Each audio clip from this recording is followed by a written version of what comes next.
Bismillah. Assalomu alaykum hurmatli kuzatuvchilarimiz. 4 ga 5 gilomni 3 ga 5 qilib qisqartirib beramiz. O'rtasida ortiqchasi. Buni kesib olib tashlaymiz. O'rtada kichkina gul hosil bo'ladi shunda. Bu o'zi katta gul.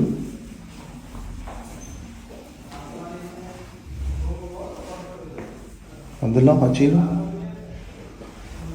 Ko'rishingiz mumkin. Shu o'rtadan qisqartiramiz. Bundan chiqqan kusogini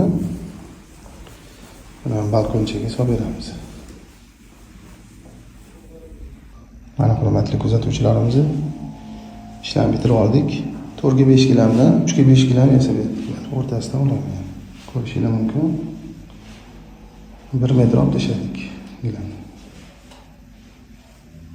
Mana shu 1 metrni kesib qo'yganmiz.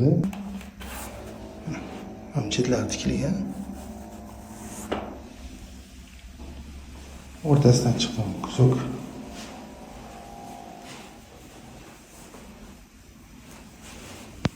Kimda shunaqa katta gilam bo'lsa, xonasiga to'g'ri kelmayotgan bo'lsa, bemalol murojaat qilaverasizlar. Chiroyli qilib beramiz.